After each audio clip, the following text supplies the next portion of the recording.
আসসালামু আলাইকুম, আশা করি আপনারা সবাই ভালো আছেন।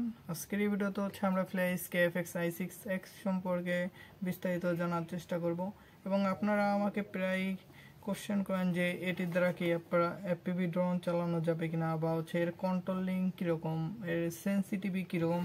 তো এ সম্পর্কে আপনাদের বলার চেষ্টা করব। তাহলে ভিডিওটি শুরু করা যাক।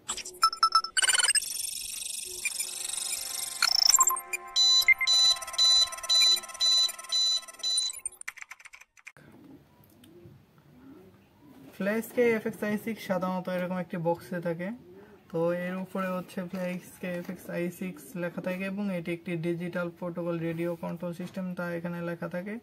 সাধারণত এটি 6 চ্যানেল ডিফল্ট থাকে, বাট এটা আপনার সেটিং চেঞ্জ করা 10 চ্যানেল পর্যন্ত করা যায়। আর এর প্রোটোকল হলো AF-2A। এটি একটি 2.4 GHz এর রেডিও কন্ট্রোলার।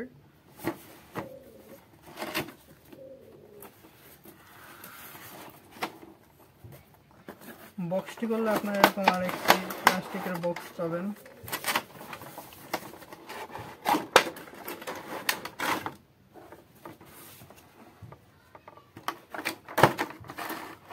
তো এর সাথে আপনারা এরকম একটি ট্রান্সমিটার পাবেন।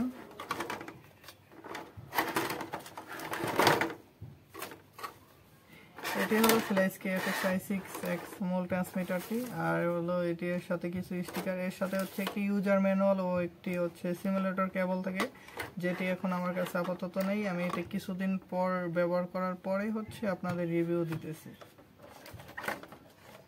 এর আগেও আমি ফ্ল্যাশ KFX i6X অনেক দিন ধরে ইউজ করেছি, প্রায় 1.5 বছরের মতো। তো এর কন্ট্রোলিং আলহামদুলিল্লাহ মোটামুটি ভালো বলতে পারেন। তো ট্রান্সমিটারটি সাধারণত এরকম থাকে, এর গিম্বলগুলি মোটামুটি খুবই ভালো। আর এখানে 2 পজিশনের 3টা সুইচ দেওয়া আছে আর একটা 3 পজিশনের একটা সুইচ দেওয়া আছে। এগুলো হলো এর পটেনশিওমিটার। আর এখানে 4টা ট্রিম বাটন দেওয়া আছে আপনার ভ্যালু অ্যাডজাস্ট করার জন্য ট্রান্সমিটারের গিম্বলগুলোর। আর এখানে আপনার আপ ডাউন, তারপরে ওকে ক্যান্সেল, পাওয়ার অন অফের বাটন, এটা বাইন্ড বাটন দেওয়া থাকে। আর এখানে একটি পোর্ট দেওয়া আছে, এটি আপনার সিমুলেটর কেবল কানেক্ট করে আপনার পিসির সাথে কানেক্ট করে বা ফোনের সাথে কানেক্ট করে আপনার সিমুলেশন প্র্যাকটিস করতে পারবেন। এটিকে পাওয়ার দেওয়ার জন্য এরকম 1.5 ভোল্টের 4টি ব্যাটারি প্রয়োজন হবে। আর এরকম আপনারা চাইলে রিচার্জেবল ব্যাটারি নিতে পারেন। তো আমি আপনাদের রিকমেন্ড করবো, আপনাদের বাজেট থাকলে অবশ্যই রিচার্জেবল 4টি ব্যাটারি নিয়ে নেবেন। তো সেক্ষেত্রে আপনার ব্যাটারির পেছনে কষ্ট কমে যাবে। তা নাহলে দেখা যায় কিছুদিন পরই আপনার ব্যাটারি চেঞ্জ করা প্রয়োজন। তো সেভাবে আমরা একটা 4টি ব্যাটারি লাগিয়ে দেবো।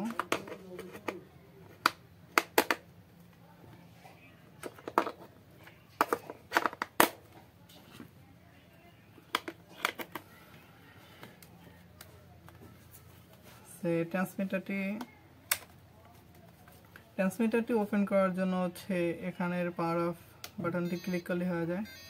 তো আমাদের এখানে ওয়ার্নিং দেখাচ্ছে, কারণ কি আমাদের একটি সুইচ ডাউন করা আছে, এটি আপ করতে হবে। তো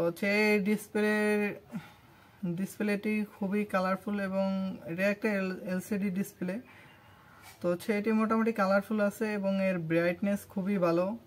আর আপনার এর ব্রাইটনেস কন্ট্রোল করতে পারবেন। তো আপনারা যদি এখানে ওকে বাটনকে ক্লিক করে ধরে রাখেন, এখানে এর সিস্টেম এবং সেটআপ বাটনে যেতে পারবেন। তো আপনারা যদি আপ ডাউন করেন, এই যে এখন আপনারা সেটআপ বাটনে যেতে পারবেন।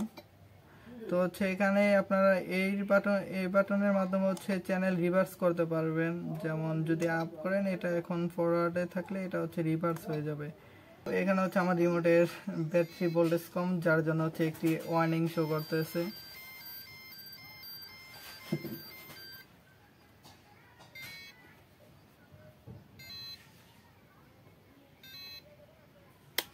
আর এর সাথে আপনার রিসিভার বাইন্ড করার জন্য রিসিভারের বাইন্ড কেবল রিসিভারে কানেক্ট করে এখানে এটি ট্যাপ করে ধরে এটি অন করলেই এখানে বাইন্ডিং দেখাবে। তো যখন আপনার বাইন্ড হয়ে যাবে তখন আবার অফ করে আবার অন করলে এটি অটোমেটিকলি রিসিভারের সাথে কানেক্ট হয়ে যাবে।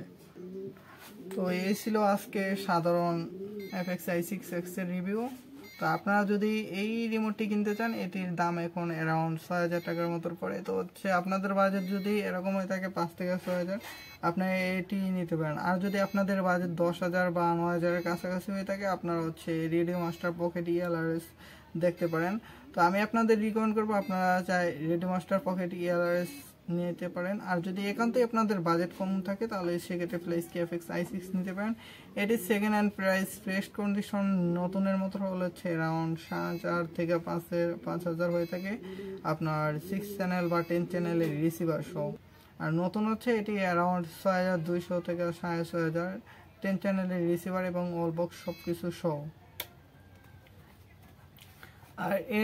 আর এর যদি আমরা সাইজ কম্পারিজন করি তাহলে হচ্ছে আমাদের TX16S আর হচ্ছে ফ্লেক্স KFX i6। এটি খুবই ছোট বলতে পারেন কিছুটা TX16S থেকে। আর এটির ওয়েট কিন্তু অনেকটাই হালকা। আর এর মাদারবোর্ডের কোয়ালিটি যথেষ্ট ভালো আমার কাছে। এর দুইটি মাদারবোর্ড আছে অলরেডি।